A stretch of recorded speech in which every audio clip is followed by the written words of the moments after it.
Overboard!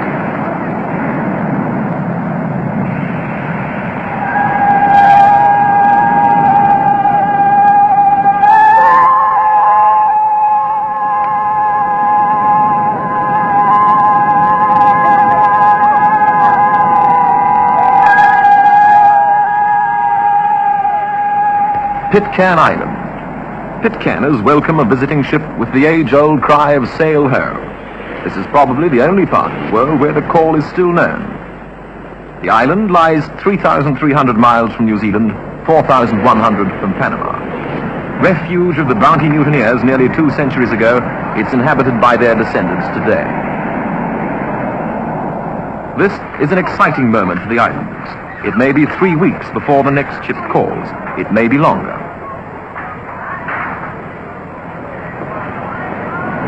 The island depends on these occasions for mail, passenger transport, social contacts, and above all, trade. Selling goods to the passengers is usually the women's job. The men barter produce with the chief steward and make contact with friends in the crew, who may have brought them gifts or arranged mail orders for their souvenirs. Some of the men will have been busy getting cargo into the boats. Visiting ships often save discarded timber for Pitcairn, and Jacob Warren has claimed some today. He plans an addition to his house. This is his main source of supply. With only 2 hours stop usually, such dunnage is often thrown overboard. It has to be salvaged after the ship has left. Since the opening of the Panama Canal, ships have called regularly, but each year the total becomes less and the time between greater.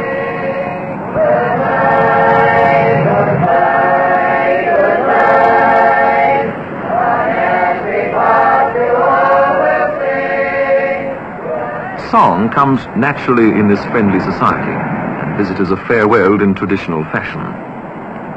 Isolation and difficulty of access, the factors why the Bounty mutineers chose the island as a hideout. 2 of the main things that make life difficult for the Pitcairner today. Working the boats to make contact with passing ships still requires the cooperation of the whole community. But the return from a ship sets off another cycle of activity. A new transfusion of lifeblood has been given to the island. Pitcairners don't think of themselves as a dying community. They continue to devote their energies to improving life on the island. The unique Pitcairn barrow was developed to master the island's rough terrain. Runners allow heavy loads to be tobogganed downhill. Long handles provide leverage on the uphill stretches. A tangle of island tracks leads to Adamstown. The island's only settlement is a scattering of wooden houses and a few public buildings like the post office. The Postal Service provides a contact with relatives in New Zealand. All but 9 of the island's total population had been to New Zealand at some time during their lives. For these people, mail from friends and relatives there brings reminders of their own stay. You like down New Zealand for little? Kinda, it's quite good. You like to come home? I don't know, hardly. What will you come home then? What my people make I come. Another important function of the post office is the sale and distribution of Pitcairn Island stamps. Their purchase overseas provides the island government with its main source of income. Good? Going out to Wally. Foot. Plant a tatey. What kind you want plant? I'm going to plant a tatey. Writing to relatives who've left the island is one thing, but a tighty familiar tatey. voice would mean far more, Never particularly that for the big Pitcairners. Their attractive dialect, a combination of Old English and the Pacific Islands, is unique, and it seems to fit their outdoor life. What are you going to do? They might go for some firewood. You going to take Flo around with you? If she like to go, not plenty to do at home for cooking. She might be able to take 2 barrels and go out to firewood. The first commitment of providing food earns nothing for the islander. And so when a day's work is done, a woman tries to make money by weaving, and the men turn to carving. Still, whether they sell their wares in a visiting ship or through the island souvenir agency, they are poorly rewarded for their skill and effort. The best-known products of Pitcairn are carved turtles and flying fish. Each will bring in perhaps $1. We might envy the men their varied life, but they would like to do one job, knowing when the day's work is finished and knowing how much money they'll get for it. The islanders have clung to their individuality and would reject any move to pool resources, but this need for security has forced them to give serious attention to community effort. Some public works are done in lieu of taxation. Here the men are putting an edging around the grave of John Adams, the last mutineer to die, and the one most responsible for welding a community together in the early days of settlement. Education is another community responsibility. The salary of a schoolteacher from New Zealand is paid by the sale of Pitcairn stamps. Children are given a sound primary education, but they must stop there, or otherwise go to New Zealand. There's no other reason why a child might want to leave the island. Childhood days are blessed with many activities to join in. Adults relax in the same carefree style as the youngsters. Tug-of-war teams are usually drawn men against women, and it's very unusual for the women to lose. Water polo is another favorite island sport. Every goal is hard fought, but nobody bothers to keep the score.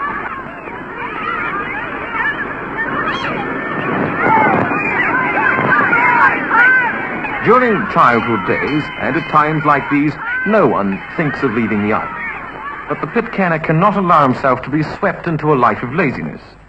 Community living demands serious attention to government. The familiar signal of the bell has called the people together, this time to vote. The island's Works Committee chairman and the council are elected annually by the vote of all islanders of 18 years and over. Women have voted since 1838. The voting procedure for this year's election had been outlined at a public meeting. There were two candidates for Works Committee chairman, Eric Young and Purvis Young. Purvis was the successful one. Various aspects of community life are controlled by special committees. The Entertainments Committee has to arrange for trees to be gathered and erected for the main Christmas activity, the exchange of gifts. This is one of the times when the island community is literally one large family. Everyone gives and receives their presents together. This carving wood is for someone who's just returned from New Zealand and has none to work with. For more than 2 hours, people are kept busy exchanging presents. Later, they dine in typical island fashion, as the original mutineers might have done when they brought wives over here from the islands of Tahiti. Bounty Day is another occasion which everyone celebrates together, for the descendants of the mutineers have not forgotten their origins. A small imitation of the bounty is burnt on the 23rd of January each year, to commemorate the day in 1790 when the original bounty was run ashore and burned. This was to destroy all signs of the men who'd taken part in one of the British Navy's few mutinies.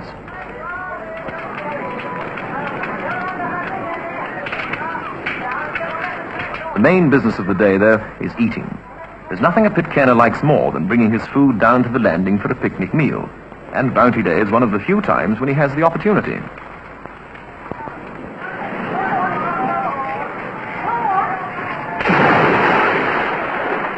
It would be difficult for the islanders to forget how closely their life is connected with the sea. They wouldn't wish to. For instance, fishing is as much a pleasure as a source of food. But it isn't all pleasure. The periodic trips that have to be made for carving wood are sheer hard work.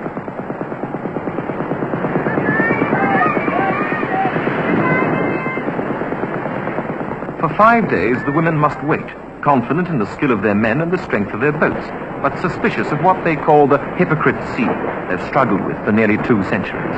The Miro trees, which provide the best carving wood, can now only be found on uninhabited Henderson Island, 110 miles to the northeast. The most important item for the voyage is a compass, as the low-lying island is not visible beyond 5 miles, and on one trip the boat's overshot. The men quickly settle down to 26 hours at sea. Some sleep, others talk of the past. Life on Pitcairn wasn't always orderly. By 1800, after 10 years of settlement, only one of the 9 mutineers had survived the violence resulting from harsh relations and drunkenness. However, eventually the community prospered, and there was no recent decline until 1937.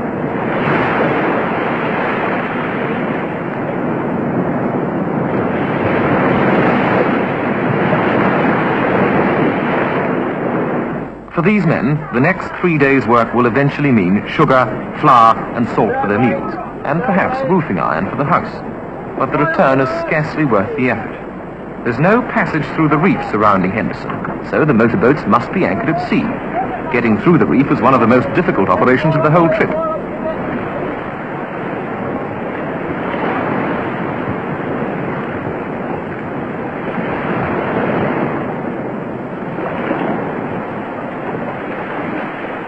The boat is wrestled off the reef into the narrow lagoon, and unloading begins.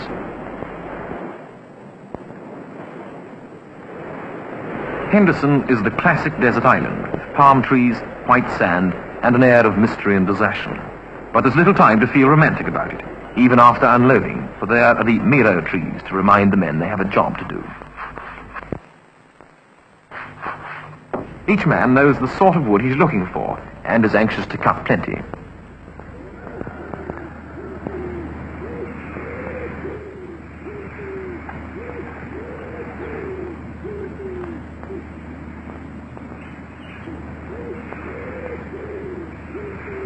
Some brought in logs from as much as a mile away from the camp. The task was made easier by roping them together and dragging them along in the shallow surf. But unfortunately, the sea doesn't go all the way.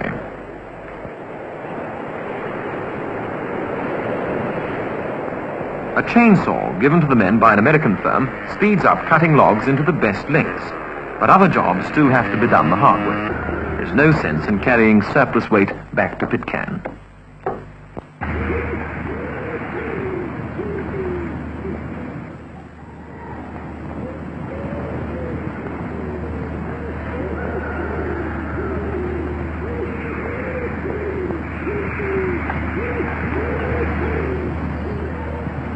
At the end of each day, the piles of logs gathered are marked with the owner's special sign. Every man chooses and cuts wood to meet his own requirements.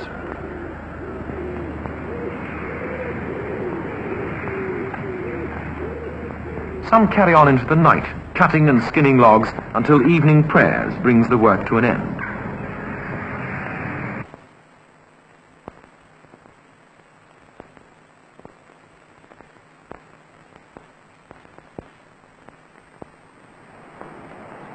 It's essential that the party have some communication with the home island. Pitcairners value their radio highly, and the base operator is one of their few specialist occupations. For the return trip, the men must know the state of the weather.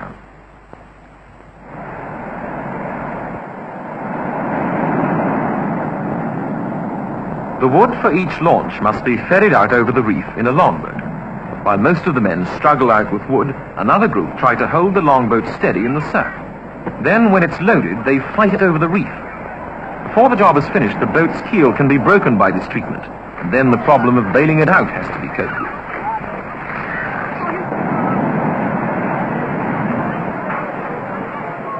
There is certainly no time for any man's thoughts to dwell on the reward he will eventually receive for his effort, the foodstuffs and equipment he might buy with the money from selling his carvings. This is perhaps just as well, but a few shillings seems a futile goal in the face of his immediate difficulties.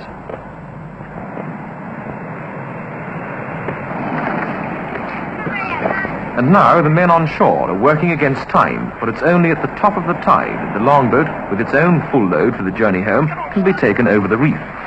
To most travellers, Pitcairn is a curiosity. They have no idea of this hardship behind the souvenirs they buy. To the islanders, though the weather may roughen, and they may even have to bail out the boats in shifts all the way home, this is merely the last round in another fight for survival. It means that their life will continue, but not that it will improve.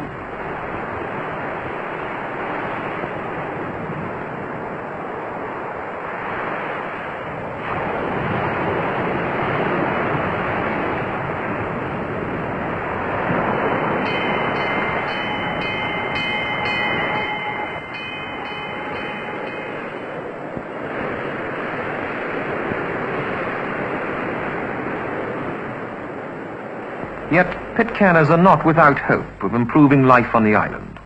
A grant from the Commonwealth Development Fund made possible the most significant advance in recent years, the purchase of a bulldozer. The men showed their skill with machinery by assembling it themselves, under the supervision of an official.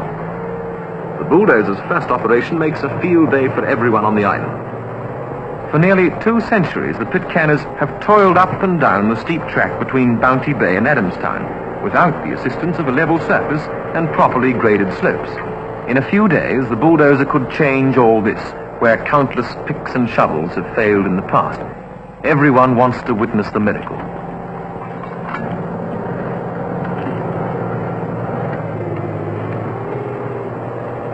It's difficult to assess how the bulldozer's presence will affect the people, but there's no doubt that such ventures will cut down the element of sheer hard work in their lives.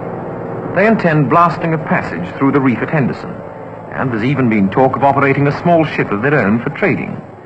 But will the community last long enough to take advantage of such things?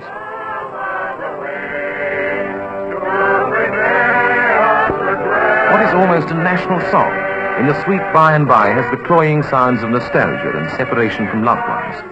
To the Pitcairners, these things are a sign of this life as well as the next. For while the community is not collapsing, it is declining.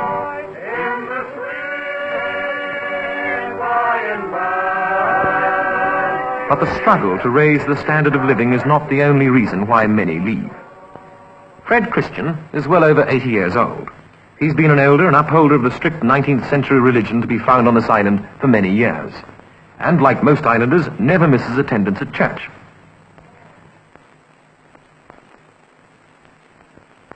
Religion provides everyone with a common spiritual life, and the Sabbath offers more than religious instruction. It's also the main social occasion of the week. Again, it was the church's ban on liquor that helped to prevent a repetition of the chaos which marked the very first years of settlement.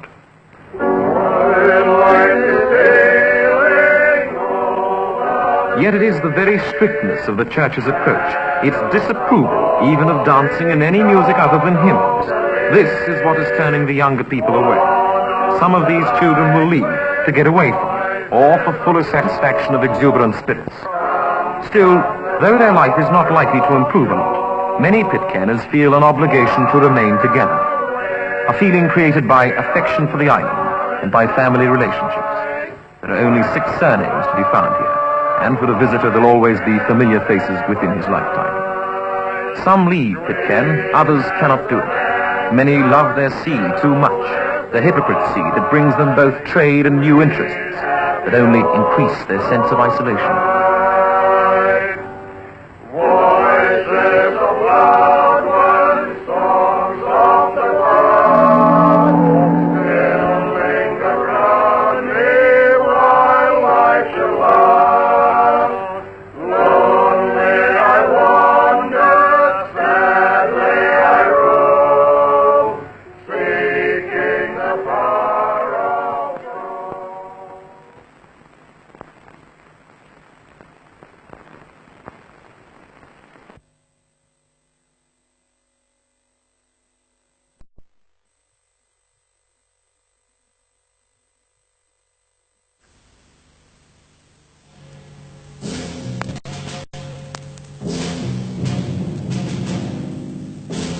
When Fletcher Christian and his shipmates on board the Bounty cast adrift their tormentor and commander William Bligh, they'd started much more than just a mutiny. To avoid being hung, these men would now have to vanish from the face of the earth. For 9 months, the Bounty mutineers zigzagged the Pacific, collecting food, slaves, and women. Then they settled on one of the most inaccessible specks on the globe, Pitcairn Island. In Bounty Bay, the mutineers burnt their ship, keeping only the longboats for fishing. It was 18 years before they saw another human being, a period in which 16 lives were lost to disease, madness, and murder. By then, only one mutineer, John Adams, remained alive, with 10 wives and 23 children. A mere 3 generations later, the population had inbred to nearly 200 Bounty descendants, more than the tiny island could support. The Royal Navy, who'd by now forgiven the Pitcairners the sins of their ancestors, agreed to ship the entire population to Norfolk Island in 1856. But homesickness soon claimed 5 families who fled again to Pitcairn. For 126 years, the 2 branches of the Bounty clan remained separated by 6,000 kilometres of Pacific Ocean. Until now.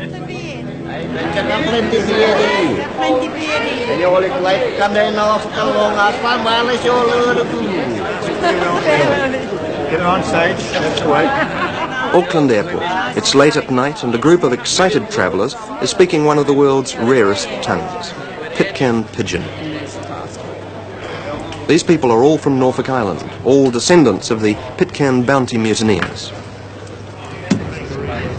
Tonight they're pilgrim tourists, flying out towards South America to attend a reunion on the remote speck of rock made notorious by their ancestors.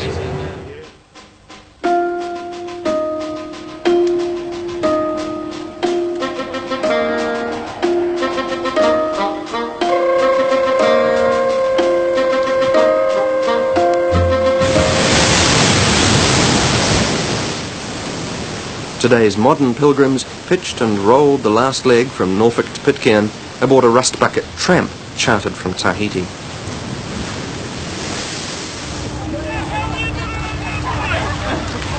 Now, relatives they've never seen come to boat them ashore. The entire Pitcairn population, all 32 of them today, are out on the longboats to welcome almost twice as many visitors. For more than a century, Pitcairners and their Norfolk cousins, separated by most of the Pacific, had only the rare mailbags to keep them in contact. Now, in a 6-day reunion, they're making up for being out of touch for so long. Because the Bounty's crew married into Polynesia, news of the pilgrimage spread quickly through the islands, and by the time it arrives, the freighters jammed to the gunwales with long-lost relations the Pitcairners never knew they had. Theirs is turning out to be one crowded island, but the Pitcairners are delighted to see everyone.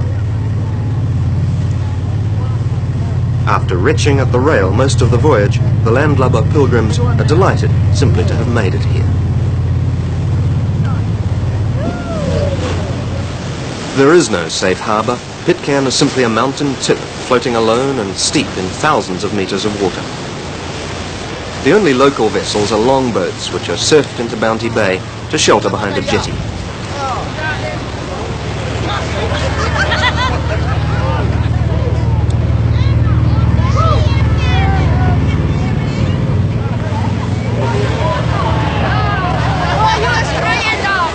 My sister.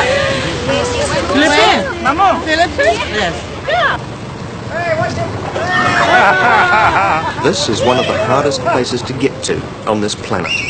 To put it mildly, visitors are rare. There is no shipping service. There is no airport. The islanders don't have a boat to sail the more than 500 kilometres to the nearest inhabited island. They don't even have a harbour in which to moor such a boat.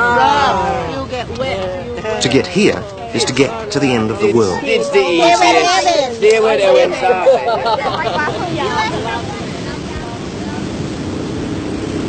Pitcairn is also very small. The island is only 450 hectares, 1/5 the area of Rangitoto Island. And most of that is cliff and mountain. To move more than a few score metres, Pitcairners tend to travel by trike. Fletcher Christian called this the Hill of Difficulty, and up it he and his crew, their children and wives, hauled all they'd saved from their ship before they burnt it. Bits of the Bounty can still be found here under the surf.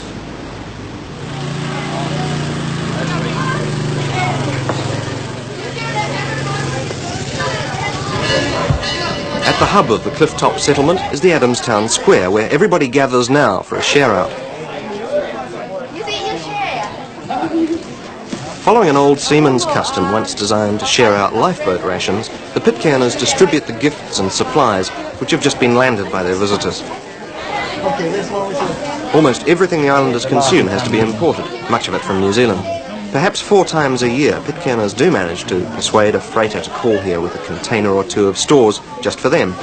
But for the rest, they rely on bartering with passing ships.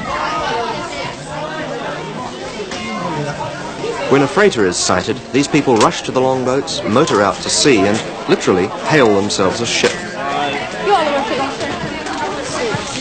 On board, they barter Pitcairn produce and carvings for cans of soft drink, timber, oil, anything they can get.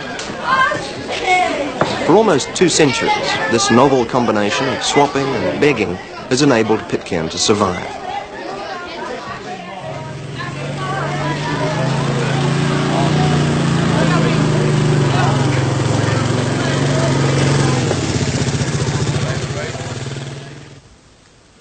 "50 years ago, Pitcairn housed 230 people.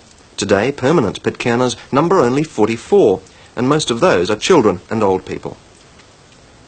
Because the longboats must be crewed by strong oarsmen, it's touch and go from year to year to stay afloat with so few able-bodied sailors. If even 3 of its young men were to leave, the Pitcairn community could be finished. Signs of decay are all around. Houses built last century from untreated scrap timber scrounged from ships are finally succumbing to their termites. They'll be swiftly overgrown. But the climate here is so pleasant that you don't need much of a house. Many shacks are well over a century old, and if there was a wind, it'd whistle through. But these are all that many Pitcairners need or want. They have electricity, plenty of wood for the range, copious fish and bananas, and today, wild goat meat as a celebration dinner. There's no crime here, no drugs, no taxes. But rustic charm and a place in the history books is not enough to keep many young people in a place like this. Tom Christian, MBE, was an exception. He saw the world, didn't like it, and came home for good. Now he's showing the ultimate confidence in Pitcairn by building its one and only new house with materials imported at great expense from New Zealand.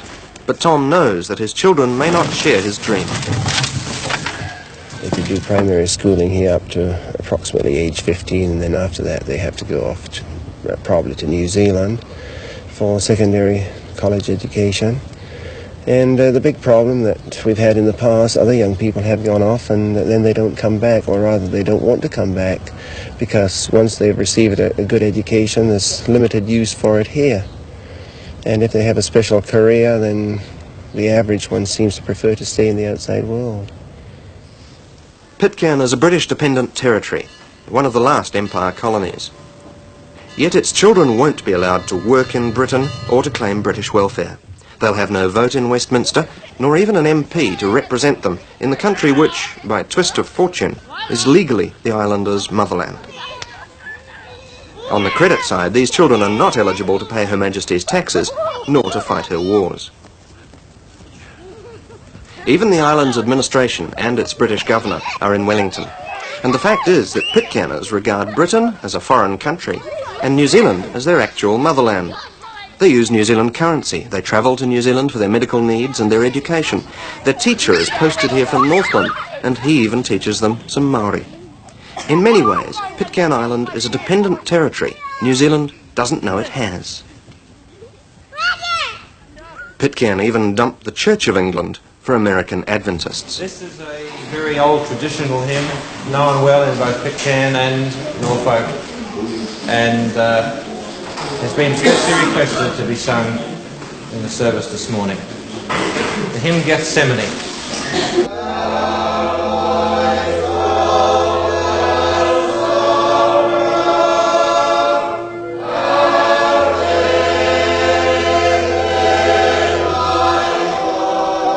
"99 years ago, a Seventh-day Adventist wandered out here and converted Pitcairn to the Saturday Sabbath. The faith was carried on to Norfolk, so now both clans worship in unison. The Pitcairn religion forbids pork, alcohol, and dancing.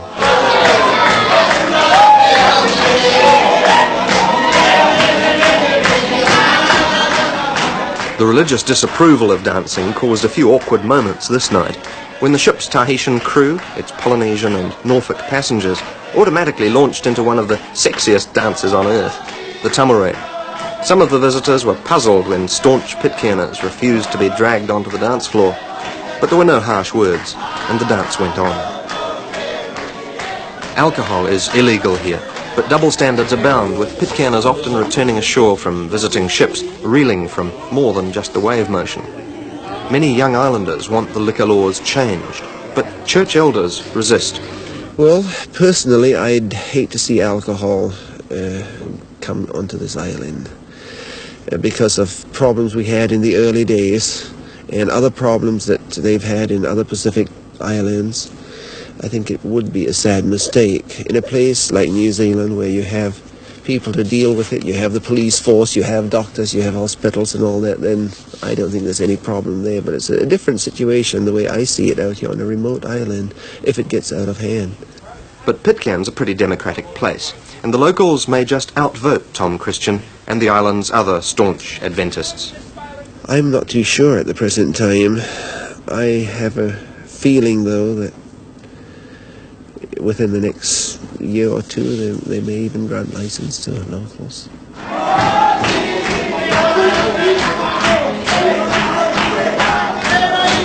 And their sex laws? Well, it used to be illegal here to live in sin. Then a Kiwi woman moved in with a local, so they changed the law. Simple.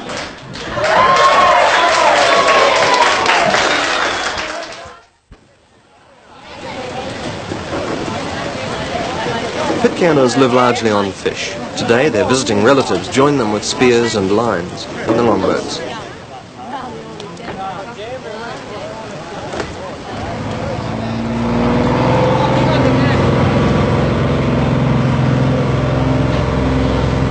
many, many Pitcairners have been killed by the sea. Even now, survival on this island depends to a large degree on boatsmanship. There's almost no sea shelf at the foot of these cliffs. The Pacific is kilometres deep, just a short way from shore. So heavy seas smack into their pinnacle home with horrifying force and often with little warning. It's a place where they take the weather very seriously.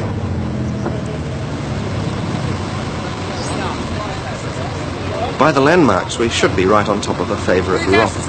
And there it is.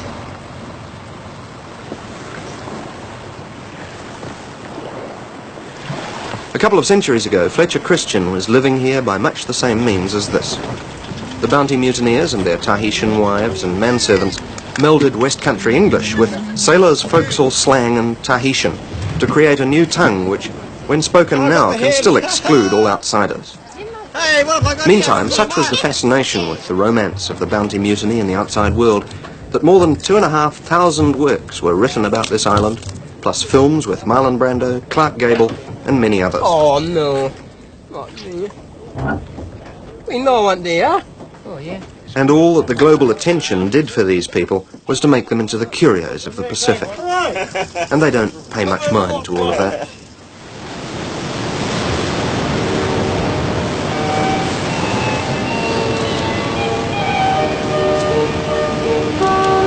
This is the sort of stunt that romance-stricken foreigners bring to Pitcairn. Jerry Miller, an American infatuated with the story of Fletcher Christian, and by his own admission bearing a calculated resemblance to Clark Gable, hitched a ride here on a tuna boat.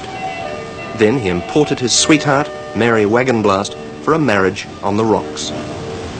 The local pastor is obliging, the Norfolk Island Amateur Video Society is enraptured, and the bridesmaids are loving it. And the Pitcairners? Well, most of them are staying away. This just isn't their scene. Will you love her, comfort her, honour her, cherish her, so long as you both shall live? I will. Will you, Mary, Joanne, Wagonblast, have this man, Jerry, Ron Miller?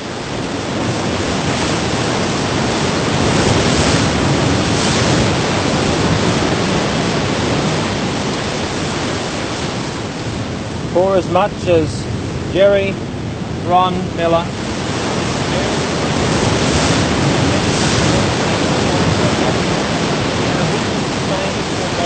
it's surprising just how many of the world's roaming dreamers actually make it to Pitcairn to experience this staggering sense of isolation.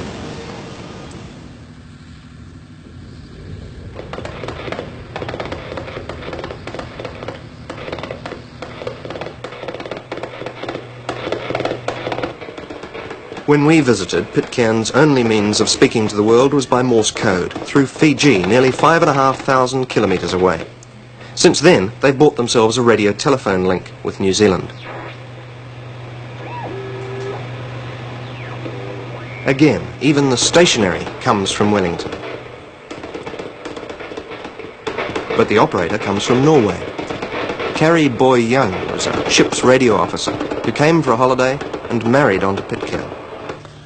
Oh, I wrote to the Island Council and the governor, the government office, to ask for permission to land here, and they said, oh no.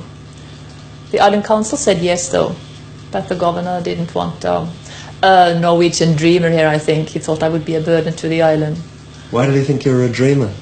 I don't think he appreciated my reasons for coming here. I mentioned about mutiny on the Bounty and how fascinated I was with Clark Gable at the time, so he didn't take me serious at all. You put that on your official application? Oh yeah, I did. I was honest. I could have put down that I'd like to study the anthropology or dig for stone axes or something, and they would have accepted me right away. But that wasn't my intention at all. Here, much to her surprise, Carrie found her dream island and her Clark Gable. She married them both.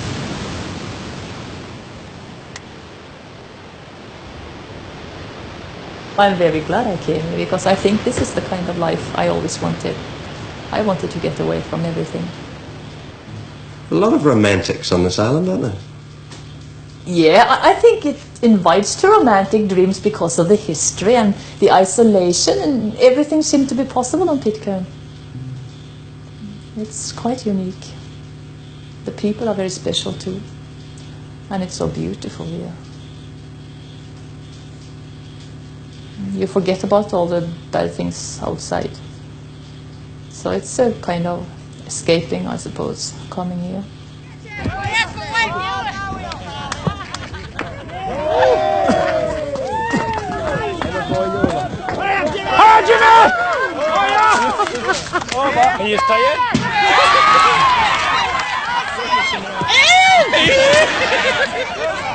This is a landmark international cricket test match. Pitcairn versus Norfolk Island.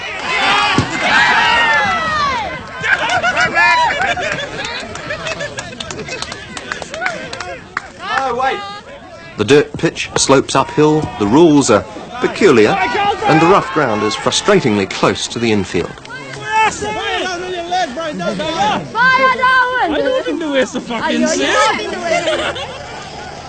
Then a break while the island bulldozer clears another hectare of outfield.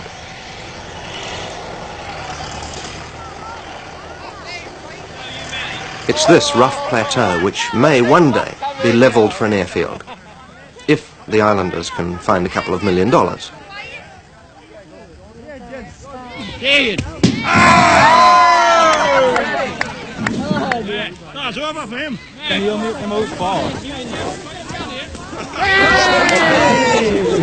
Another one there, when it costs a little harder. Yeah!